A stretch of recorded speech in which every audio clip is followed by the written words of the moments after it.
Okay, so second reason is if there is any joint pathology, you will not be able to do the movement. Okay, and the third reason is if the antagonistic muscle is tight. That means if the opposite muscle is tight, then you will not be able to do the movement.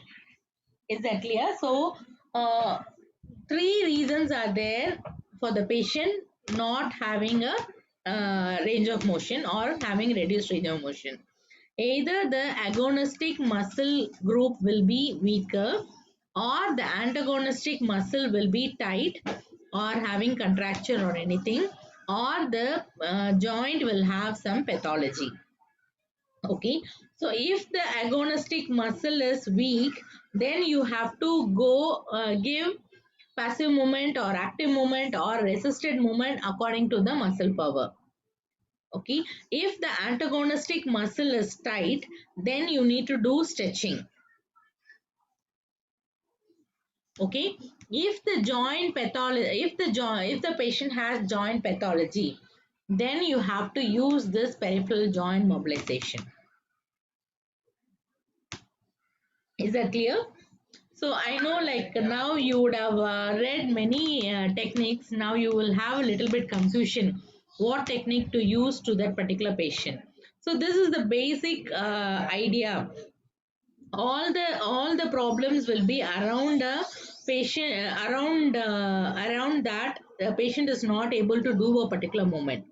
So you need to find out why the patient is not able to do the particular movement. For example, if the patient is not able to climb the steps, so that means his hip and knee range of motion is affected. Okay, so then you have to find out what is causing that particular problem. So if it is because of agonistic muscle weakness, then go for strengthening exercise or passive movement or active exercise. If it is because of antagonistic muscle tightness, then you need to do stretching. If it is because of joint pathology, then you have to choose this peripheral joint mobilization. Is that clear? Okay. So now we will go into the technique. So peripheral joint mobilization. Actually, joint mobilization is of two types. One is peripheral joint mobilization. Another one is spinal mobilization. Okay, so if you are giving joint mobilization to the peripheral joint, then it is called as peripheral joint mobilization. If you are giving joint mobilization to the spine, then it is called as spinal joint mobilization. Okay, so this is also called as joint mob, or this is also called as joint manipulation. This is also called as manual therapy. Is that clear? Okay. Now, this manual therapy or just joint mobilization can be used to reduce pain, can be used to increase range of motion, and can be used to treat the joint dysfunction like joint pathology that is limiting the range of motion. Okay. So we will see little bit of biomechanics. What are the factors that is affecting the joint joint, or what are the mechanical factors that will affect the joint that will be causing pain or another that will be causing the reduced range of motion. So the factors that is affecting us, one is pain. So patient will not be able to do because of pain. So if any patient is having pain, then he will not do the movement. If the patient has any muscle tightness or muscle spasm, then he will not do it. Okay, so if the patient is having any muscle spasm, then he will not be able to do it. Then, if the person has reduced ROM because of muscle tightness or because of muscle weakness, then also he will not be able to do the movement.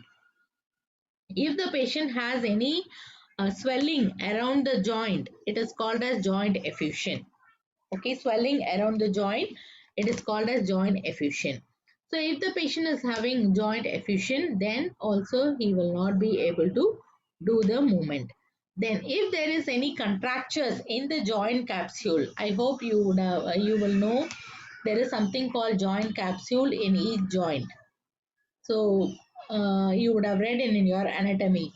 So almost all the joint will be all the joint is synovial joint, and all the synovial joint will be having joint capsule. So if there is any tightness or contracture in the joint capsule, then the patient will not be able to do the movement. So in case if the supporting ligament is tight or the supporting tendon is tight, then also the patient will not be able to do the joint movement. Okay, so if there is any malalignment or subluxation of the bony surface, then also you will not be able to they will not be able to do the joint movement. Okay, so these are the factors that will be affecting the particular range of motion of a particular joint. Is that clear?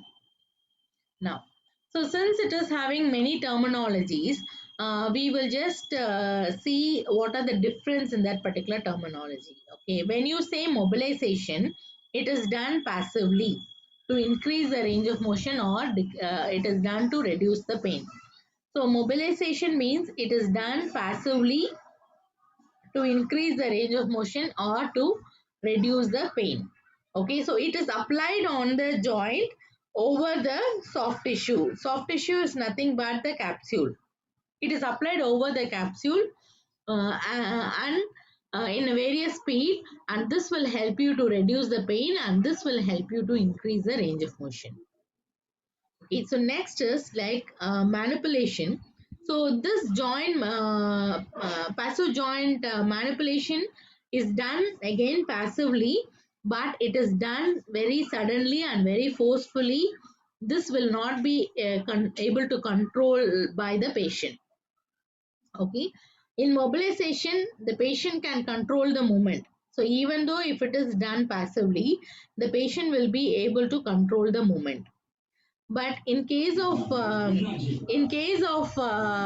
manipulation, the patient will not be able to control the movement. Okay, so it will be very sudden and it will be very forceful that the patient cannot control the movement. Just a minute.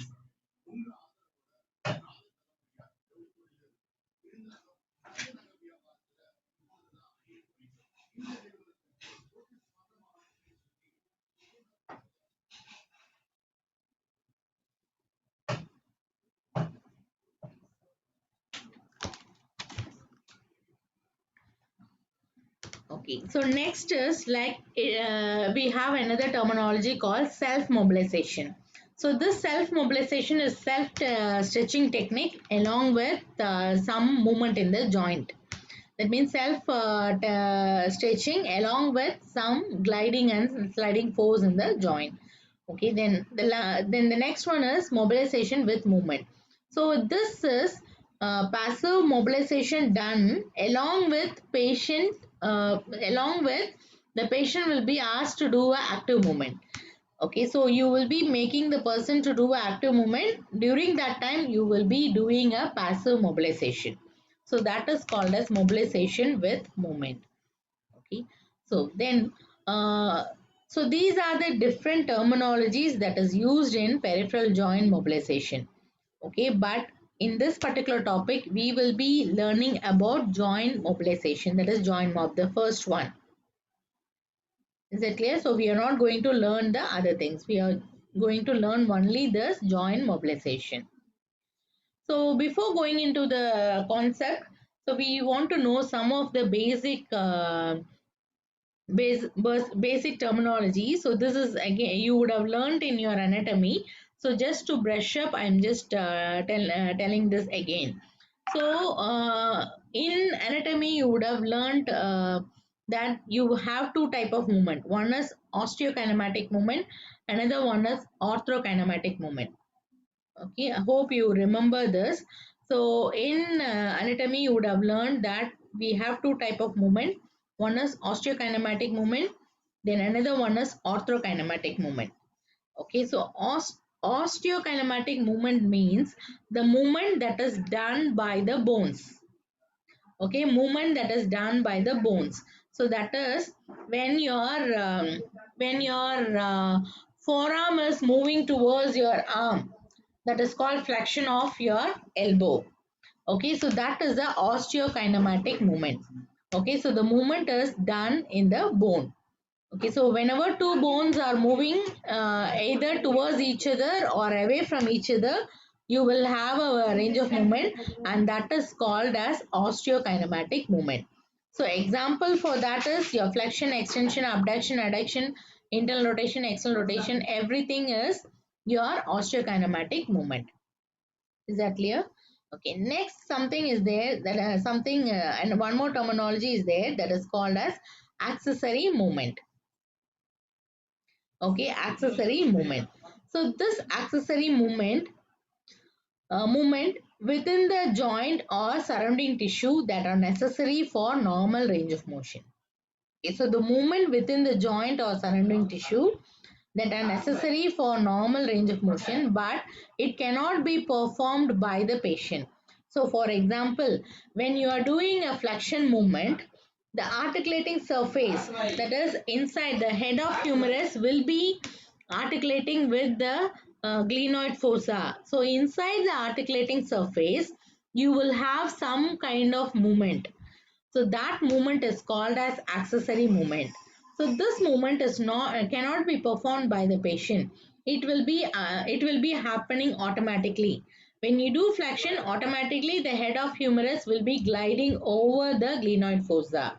This is an automatic movement that will be happening inside. The patient cannot control the movement. Okay, and this accessory movement is of two types. One is called as component movement, another one is called as joint play.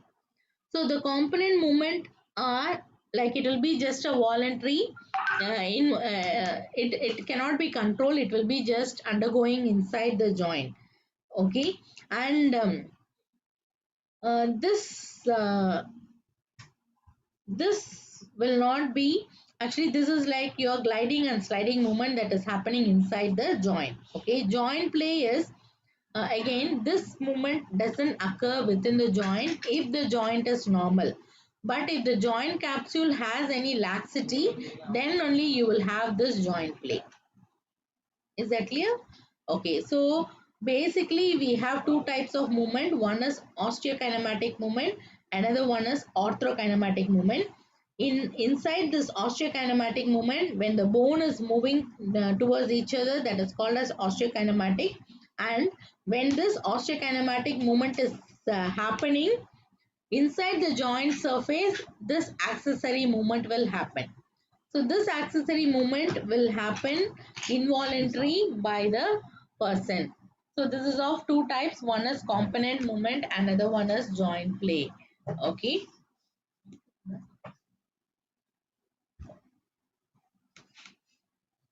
Next is orthokinematic movement. So here this movement takes place within the joint surface. This is of five types. One is rolling, sliding, spinning, compression and distraction. Is that clear? So this is of five types. So another terminologies are there that is called as muscle energy. So this is a technique. This is a different technique done along with the mobilization. So when the patient is when the person is doing when we are doing the mobilization, we can ask the patient to do the contraction. Okay, so this is called muscle energy technique. Okay, so again this also we are not going to learn in this particular topic. Next is manipulation under anesthesia.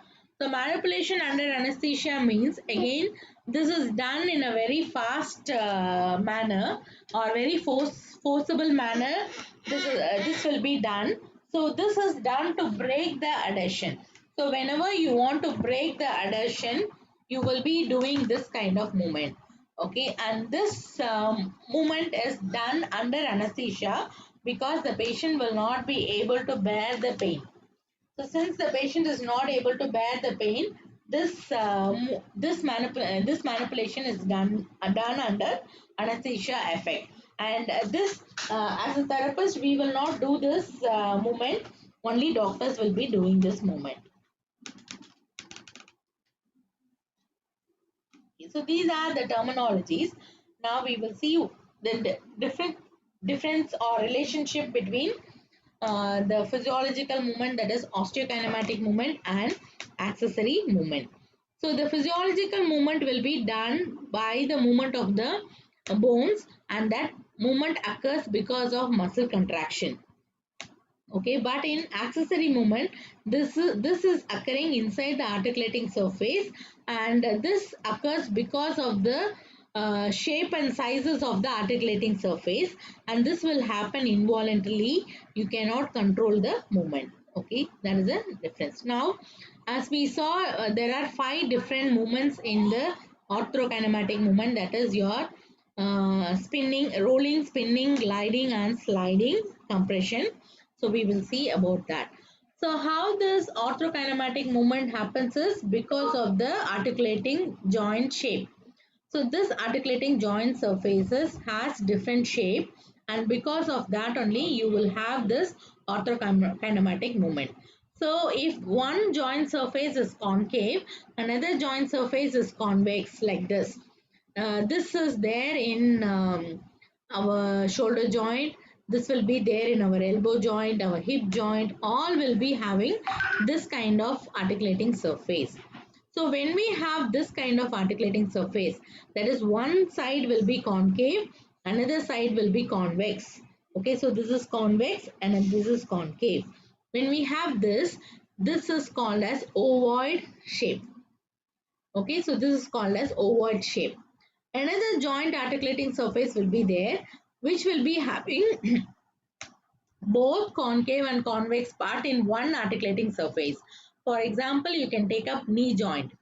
So the femoral end will be concave and convex. Both will be there in one particular articulating surface. Same like that, the tibia will be having concave and convex part, and both will be congruent to each other. Okay, so wherever the femur is having convex part, the tibia will be having concave part. Wherever the femur is having convex part, concave part, the fibula will be, the tibia will be having the vice versa. Okay, so this kind of articulating surface is called as sellar type. Is that clear? So this is called as sellar type. So any doubts so far?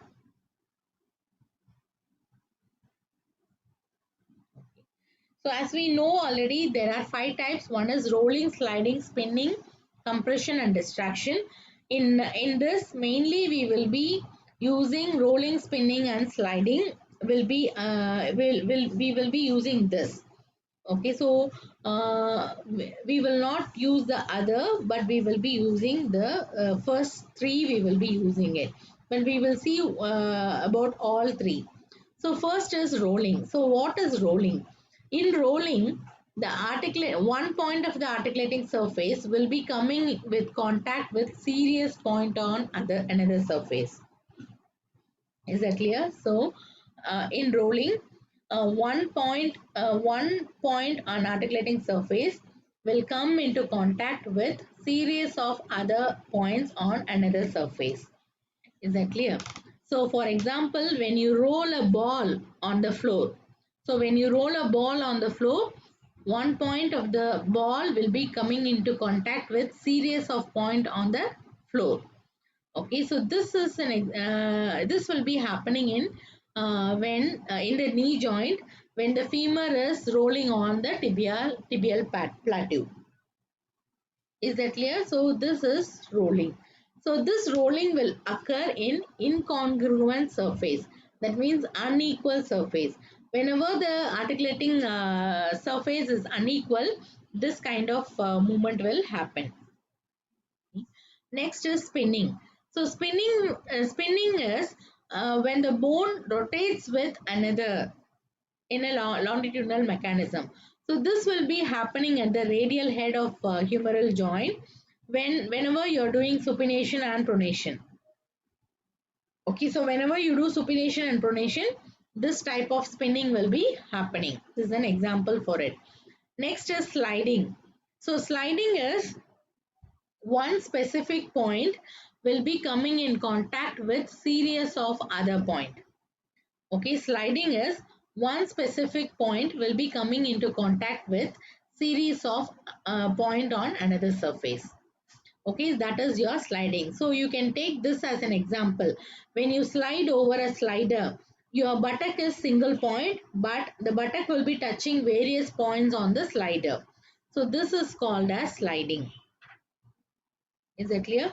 So when the sliding happens, when the concave part is sliding, then the movement will happen in the same direction. Okay, when the convex part is sliding, the movement will happen in the opposite direction. Is it clear? So next movement is compression. So compression is nothing but when both the joint surface are compressed together or pushed together.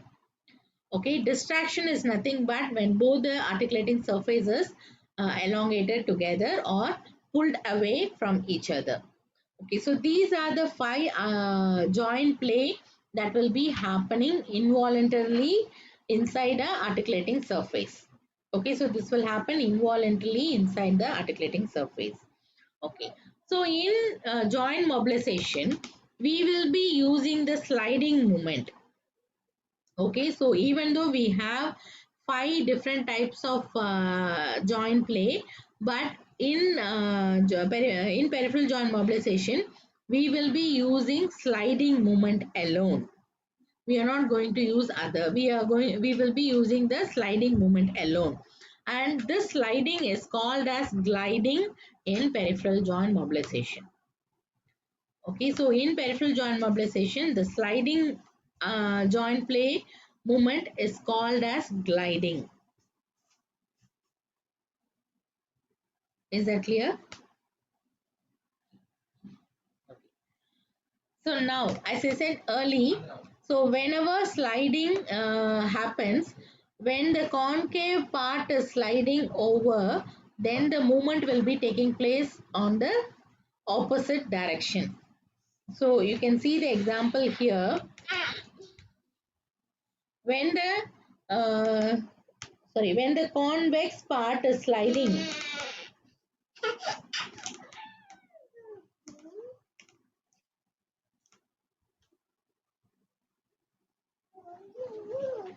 so when the concave part is sliding, then the movement will be taking place along with the in the same direction of the joint movement. Okay, 1 minute.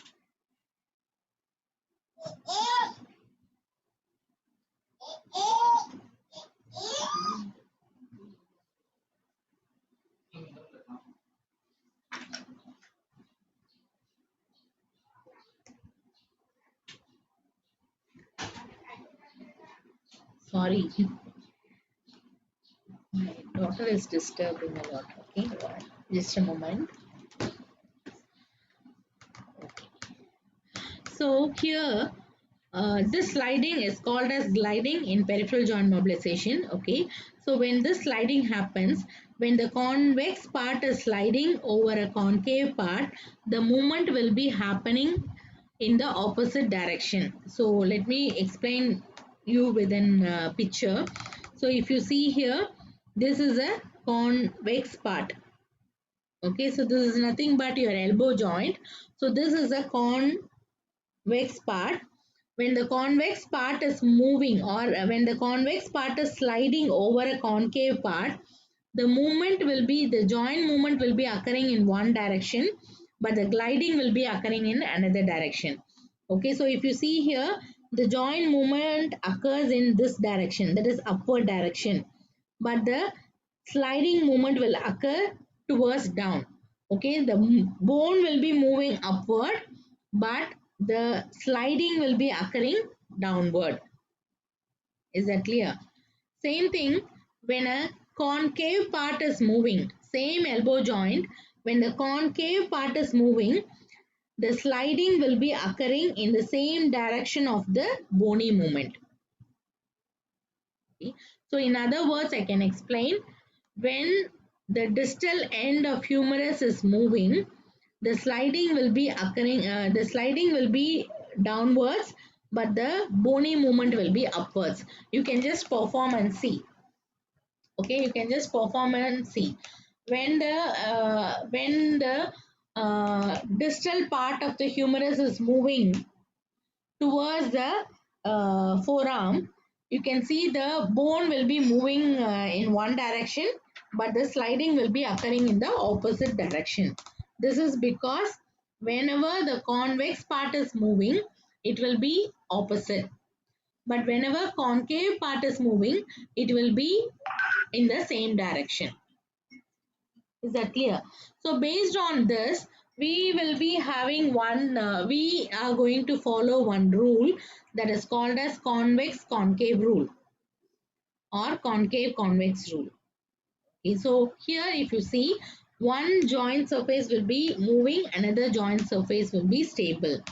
So in concave convex rule, the concave part will be sliding in the same direction as the bony movement. Okay, in the convex concave rule, the convex joint surface will slide in the opposite direction of the movement. Is that clear? So this is the rule we are going to follow. So you can just clearly see in this picture. When this is a convex part, okay, when the convex part is moving, the movement is happening in this direction. Movement of the bone is happening in this direction, but the movement of sliding is happening in the opposite direction. Okay, so this is convex concave rule. Same thing when you see this is concave part. When concave part is moving, the movement is occurring in the same direction as the sliding.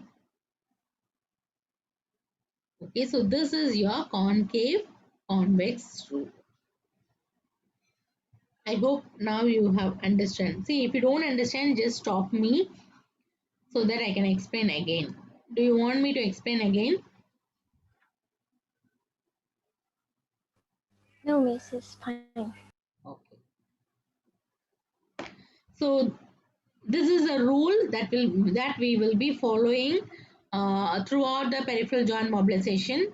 Not only peripheral joint mobilization, even in the spine also we will be using it.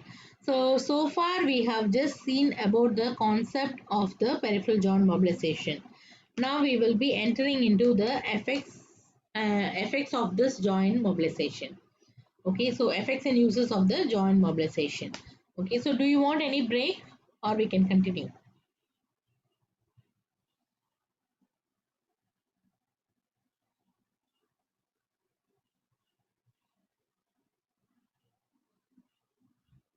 Okay, so I will give you 5 minutes break. The time is 11:40 now. We will join back by 11:45. But meantime, you can just discuss among yourself. Instead of taking 1 hour Wednesday and 1 hour Friday, I thought to take 2 hours continuously on Wednesday. Okay, so if it is okay for you, you can just chat here. If it is not okay, also no problem for me. I can take separately one hour. Okay, so it is up to Okay, you. You can decide and let me know after this break. Okay, so don't log out and just get up and walk around and come back. okay, miss. Okay, miss.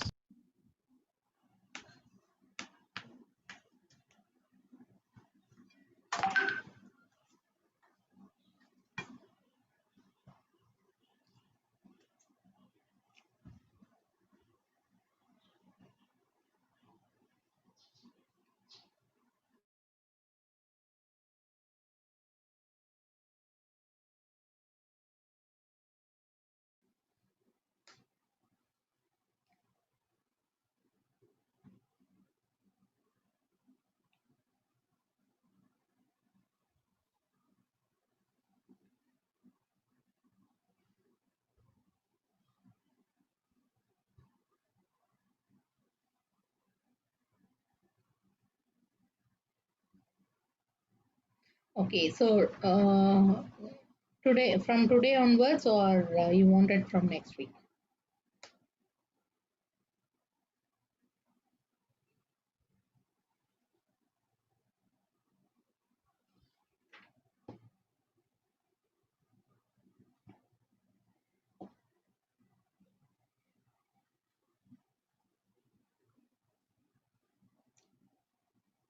Okay, decide and tell me. So now we will see what is the effect of joint mobilization. Once you know the effect, then only it is easy for you to understand the indication. Okay. So first is like it has neurological effect, it has nutritional effect, then it has mechanical effect. Okay, so three effects are there. So neurological effect is, neurophysiological effect is when you are doing the sliding movement. Okay, so sliding movement is called as gliding. So when you are doing the gliding movement, it will be stimulating the nerve endpoints.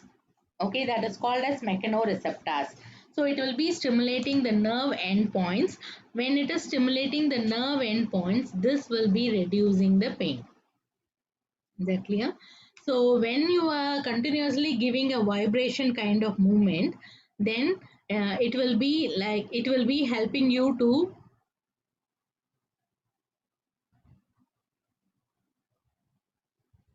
Okay, so today we will finish off by 12. Okay, so let me complete this effects and uses, then like maybe maximum we will finish off with contraindication in another 10 minutes. So, in whenever you are giving kind of a vibration movement, this will be stimulating the mechanoreceptors that are nothing but the nerve endpoints, and this stimulation will help you to reduce the pain. Once the pain is reduced, automatically the muscle spasm will be reducing. Okay, so this will help you to reduce the muscle spasm and reduce the pain. So that is your neurophysiological effect. The next is when you are doing this continuous vibration kind of movement, this will allow the synovial fluid to move in and around the joint. I hope you know. So in the synovial joint, there is no blood supply. It will be having only the synovial fluid inside the joint. So this synovial fluid will have the nutrition that is needed for the articulating surface. So when the movement is happening, this synovial fluid will be getting absorbed by the articulating surface, and it will be, when you are giving the compression, it will come out. So by this manner, the nutrition will be getting absorbed by by the articulating surface. So the articulating surface will get a good nutrition effect, and this will help you to reduce the swelling and immobilization. So when you are doing this movement, the circulation, the continuous movement will lead to compression, lead to absorption and giving out. In this manner, the swelling will be reduced, and once the swelling is reduced, automatically the immobilization will be, that means automatically the adhesion will get breaked off, and you will have a good range of motion. Next is like mechanical effect. So in mechanical effect, this will improve the mobility of the joint. How it improves the mobility of the joint? By giving the continuous vibration movement, it will be breaking the adhesion that is formed in the articulating surface. So when it is breaking the adhesion that is formed in the articulating surface, automatically the joint surface will become loose and the range of motion will increase. Okay, that is one point. Another is it helps you to maintain the elastic strength of the articulating tissue, because it is getting good nutrition. So in that way, it will be helping you to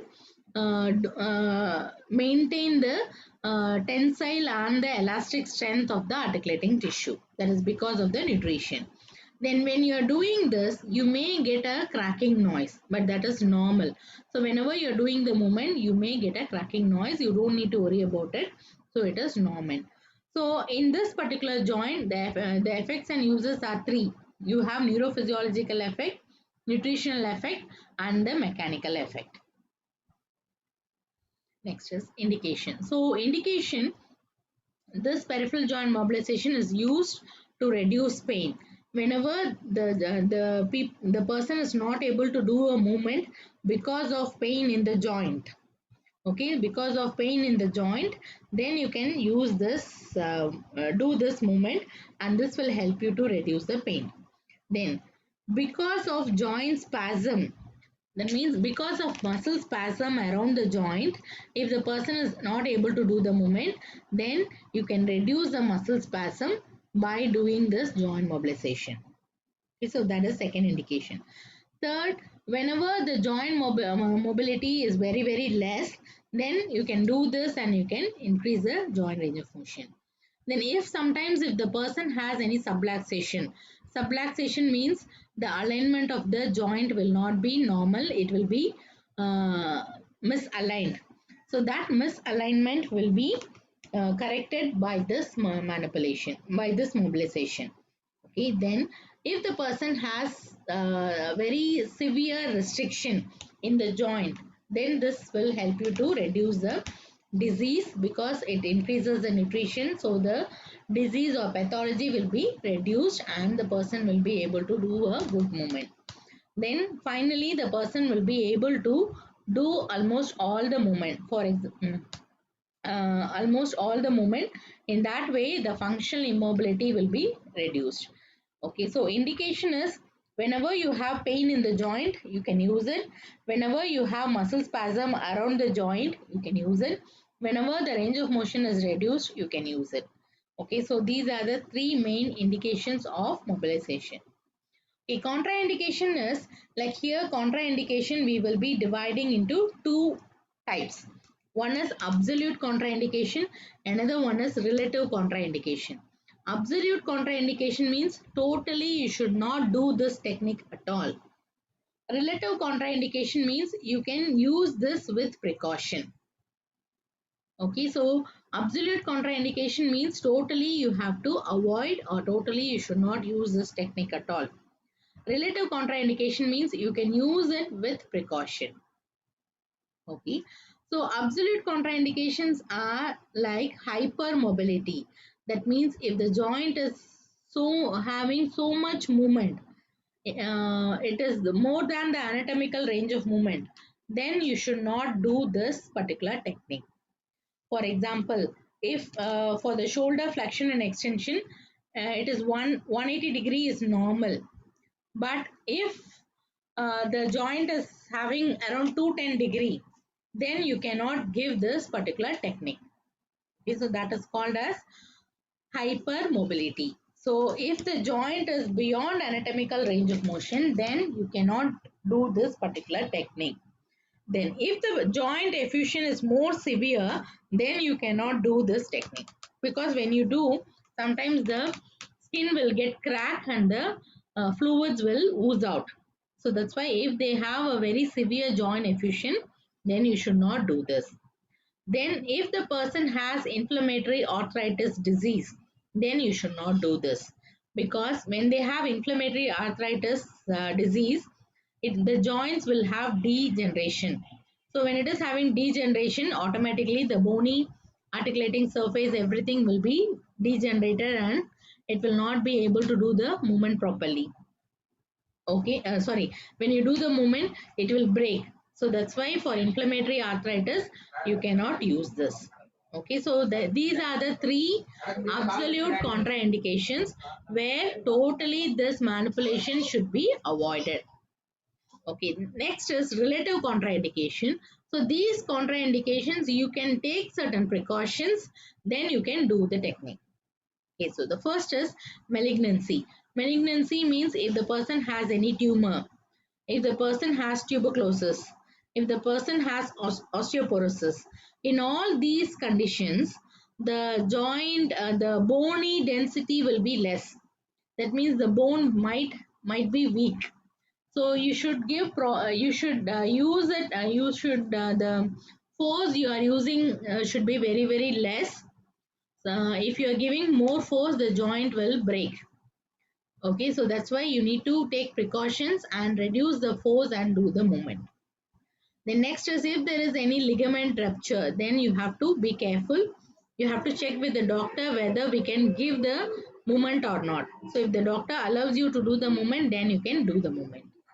In next is if the person has any disc hernia. So disc hernia is, I hope you know, in the spinal cord, you will be having a spinal, in between the spinal bones, you will be having a disc.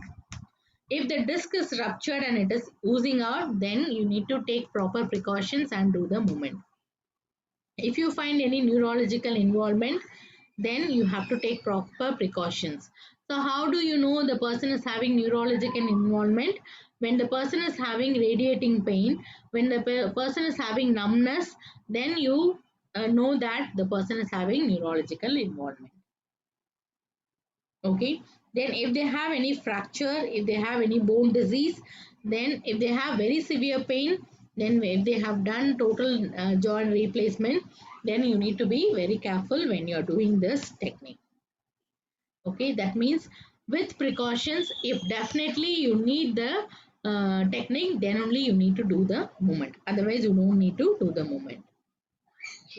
So some of the other relative contraindications are like osteoarthritis. Osteoarthritis is a degenerative disease that will be affecting the joint. So in that case, the bones will be already degenerated. So you should take proper precautions when you are doing the technique. If the person is pregnant, then already the muscles will be very loose and the joints also will be very loose. So if you give manipulation, sometimes they will go for hyper mobility. So you need to be taking proper precaution. If they have flu, if they have general health, if they have fever, all these things are like you need to see, definitely you need to do, then only you need to do. If you want to avoid, you can avoid giving manipulation. Okay, so if they have severe scoliosis, then no point in giving manipulation for the spinal joints. Okay, so if the person is not able to relax, then you need to take proper precautions. You have to give him comfortable positions, comfortable pillow, so that the person is relaxed throughout the movement. Okay, if the person has any congenital bony deformity, then you need to be careful because sometimes the bone will be weaker and it may break. If they have any vascular problem means blood circulation problem, then you need to take proper precaution. Then if the person has joint effusion, it depends on the grade of effusion, you can either do it or you can avoid it. Okay, so this all this relative contraindication, it is like if definitely you need to do other than this technique, you cannot use any other technique, then you can use the technique with precaution. If you are able to avoid it, you can avoid using this technique in relative contraindication also. Okay, so these are the contraindications for the manipulation. Okay, so next is like we need to see the technique. Okay, so we will see tomorrow. Is that clear? So I just want to show you one video for you to understand what is manipulation. So maybe you will be wondering what is this manipulation. So just want to show some video to show you what is manipulation. Okay.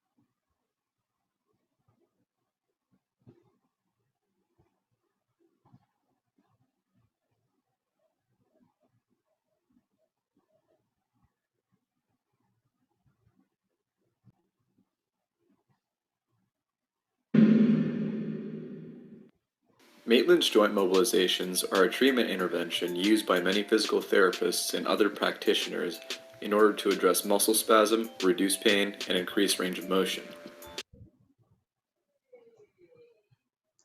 Okay, so this is your mobilization. Spasm, reduce pain, and increase range of motion. Your mobilization. Though it is not a perfect example, a group of stacked sponges can help you visualize the various grading categories involved with these mobilizations. For reference, when the sponge is fully expanded, there is no pressure being applied by the therapist.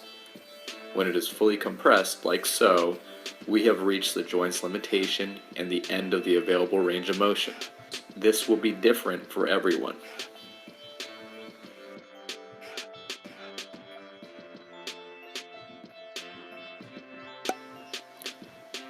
Grade 1 is a low amplitude movement starting at the beginning of the available range of motion. primary purpose being the reduction of pain.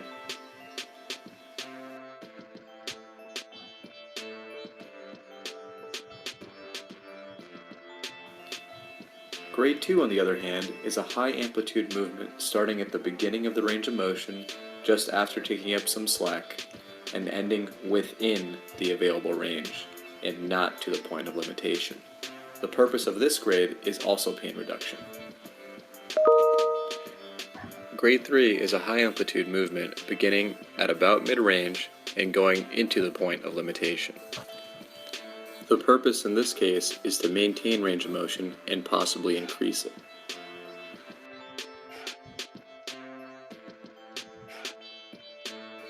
Grade 4 is a low amplitude movement performed at the end of the available range of motion and serves to improve the joint's range of motion.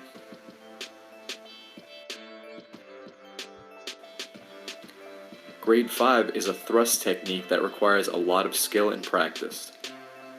A high velocity, low amplitude movement is performed at the point of limitation and into the restriction in order to improve range of motion and possibly address pain. Here are some contraindications to this technique that you should be aware of. So this is like this is what mobilization, the thing which we are going to learn. Okay, so we will continue tomorrow. Thank you.